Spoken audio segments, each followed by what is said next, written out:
Hi beauties, welcome back to my channel. For those of you that it's your first time tuning in, I am Dana Waldy, esthetician and makeup artist, and we're here with Amber Van Cleave, one of my longtime friends, and this is part 2 of our medi-services. So we shot an earlier video on lasers. I'll make sure to link that video.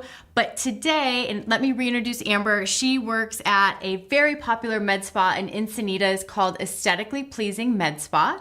We'll put that link below. She is an esthetician and RN, but does exclusively cosmetic services, cosmetic services. Yes. And today we're gonna break down fillers. So there's so many different types of fillers. We know of the fillers that, for kind of face down, and then ones that are for more that muscle paralysis for face up, like the Botox. So Amber, tell us about what you see as the most popular filler and the difference between Botox and Juvederm and all of those good ones. So fillers, Botox hands down is probably the most popular. That one is known as a neuromodulator. So what it's doing is it's actually helping to relax muscle movement, which over the time of aging process and muscle contraction, that's what starts to create that depression in our skin, otherwise known as a wrinkle.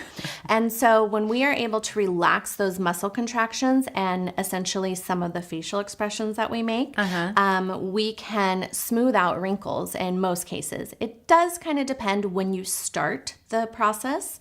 Some people are starting to find that it's beneficial to start in their 20s because it's very preventative. Really at any age you start, you are going to get improvement. I know personally myself, I took a few-year break when I was pregnant and nursing, and it was the first time in my life I was like, these wrinkles are so significant. I was doubtful that they were going to smooth out, but they did. So Botox is amazing. Good old Botox. Yes. And so it is definitely the most popular as far as, the amount that I do and the amount of patients that come in requesting that. Okay. Longevity, it is stated that it can last 3 to 6 months. It is kind of patient dependent.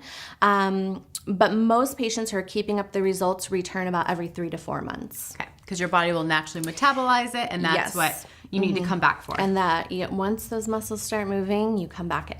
So, and that's for forehead, around the crow's feet. So the 3 FDA approved areas for Botox are going to be, we call glabella region, or in between the brows, known as the 11 lines or your angry face, your forehead wrinkles or the frontalis muscle, and then crow's feet or the orbicularis oculi muscle. So, yeah. So, and then there are a few competitors in the market. The only other one that I offer at my medical spa is Dysport. Okay. It is a very good additional, medication that we can use for muscle relaxation. They're very similar, but they have, so Botox, its action peaks in about 3 to 7 days when you start to see the results. Dysport, so the main difference is Dysport peaks in about 24 hours. But sometimes we notice that Dysport has a little bit more of a spread. Currently, FDA approval is only for the glabella region. Okay.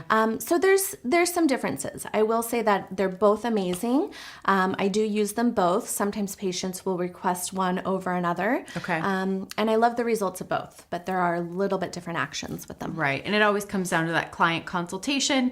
So always make sure to have that consultation piece first so you can make your recommendation. Yes, absolutely. So we've talked about kind of the face up. So let's talk about face down, where people get those labial folds. We want the lip injections. What are you using and what are you loving? So it's going to be an option of Restylane or Juvederm. Those are the 2 main filler options. There are actually, with Restylane, 6 different filler options, and also with Juvederm, 6 different filler options.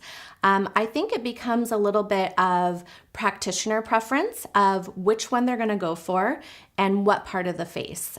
For me, if someone's coming in for like a lip augmentation, I personally love Juvederm Ultra Plus or Juvederm Velour. If someone is coming in for nasolabial folds, depending on the depth of the wrinkle, I sometimes will go for Restylane Define or Restylane Refine. Okay. Mid-face, for fillers, so kind of volume in the cheek area. Not only does that give a youthful appearance, but it can also give a lift to what we call the jowling area. Okay. That's becoming more and more popular. Sometimes I will actually recommend to start in the mid-face cheek region versus going directly around the mouth or nasolabial, because you can get a lift. Okay. And that would be Restylane Lift or Juvederm Voluma. Okay. The lasting effect is fillers are more long-term. So in the cheek region, they last up to 2 years. Wow, I did not know that. Yes. Around the mouth, it's generally up to 12 months, with exception to Juvederm Volure, which is up to 18 months. Wow, I did not realize that. Yeah. And then there are other areas that we do. Under eye is a big topic that people want to address, a big concern. I personally feel like it is an area where I would want to use a cannula. Okay. And we are currently, seeking more training where cannulas are concerned. And what is that exactly? So a cannula is going to be more of a larger bore, more of a rubber, more flexible to where it is intended to not puncture structures underneath, like vessels and arteries. Okay. So it can be thought of it being a little bit safer and less downtime, because with fillers, bruising can be much more prevalent. Right. So without a blunt needle, if you're doing a cannula, there's less of a risk of puncturing those arteries or vessels, which we know can happen. It's just going to be more intensive bruising. And just to clarify, so that is a filler. And when you say for under eye, is that referring to people who have like the dark circles where they're getting that shadow effect from?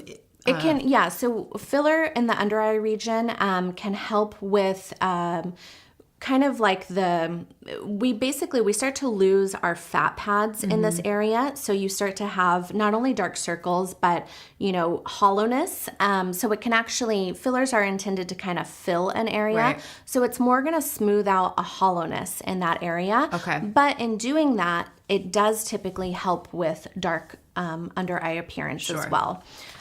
So some providers still prefer a needle because it's more precise in laying the product. Cannula is more flexible. Okay.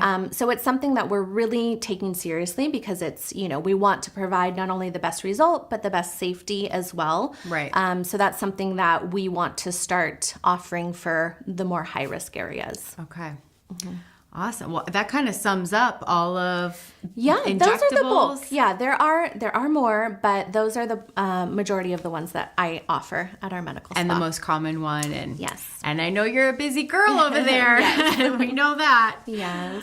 So, okay, thank you, Amber, You're for welcome. answering all of our questions. Of course, my pleasure. And if you have any questions, please make sure to drop us a comment below. We'll make sure to get those answered by our professional here, Amber. And of course, if you like this video, please make sure to like and subscribe, and we'll see you beauties next time.